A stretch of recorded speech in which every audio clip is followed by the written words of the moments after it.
realization right now. Something is not right.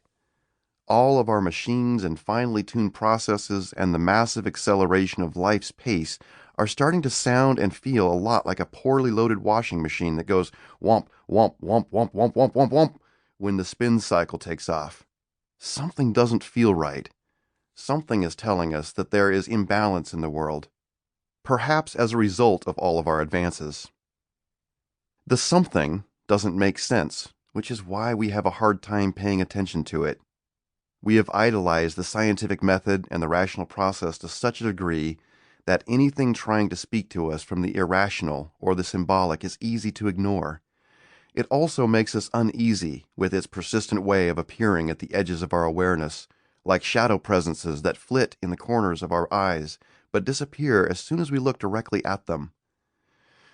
This something is what might be called soul, the vast aspect of us that dwells outside the boundaries of reason and communicates using strange symbols, intuitive nudges, impulses of desire, dreams, and unnameable but insatiable longings. It speaks in stories and music and paintings and sculptures. It hides messages in songs and clues in poetry. It runs down our cheeks in tears when something deeply true is said. It steps invisibly into plain sight when we walk into wild places where our cell phones don't work. We inhabit a clanking, rusty machine world that we have all built together down through the course of these many, many generations. It has a shiny modern exterior, but the insides are as dry as a desert, and we are exhausted by the demand to keep it all running no matter what. We, the world, want our soul back. We are parched for it. We are starving for it. We are also afraid that to pursue it means giving up everything we have built along the way. We believe that this is a sucker's choice, either or. But there is an and option, a third way. In our binary-dominated world, it is all too easy to notice just on-off, black-white, yes-no. We need more options. We are being asked by the times in which we live to find a middle road, some way to navigate out of the tired old ruts. This middle road is often crooked and narrow. Carlos Castaneda called it the path with heart. Joseph Campbell taught us to find it when he said, "Follow your bliss." One of Carl Jung's clients, troubled by the looming state of things, asked him, "Dr. Jung, can the world escape an apocalypse?"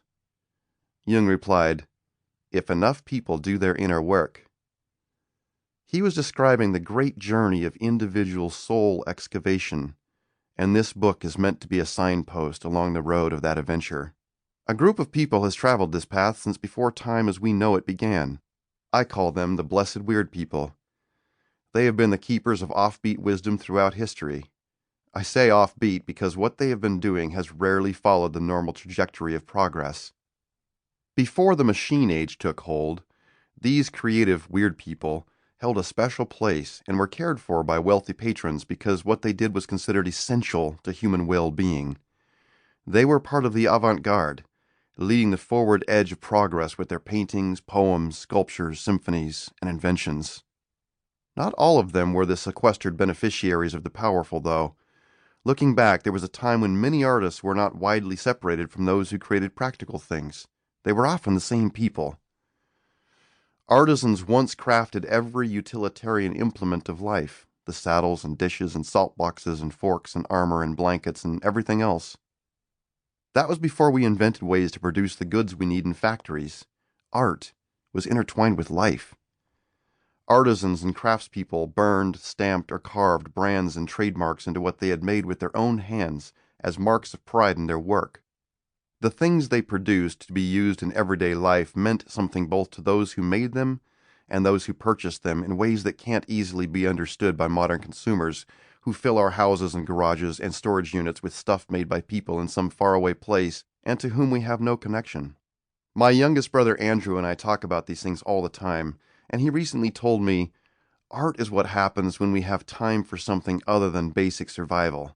Weird people have always been the ones who paid attention to the beauty that they felt inside and tried to do something with it after the rock-bottom demands of existence were met. They couldn't help it because to them, expressing the song of their soul was as critical as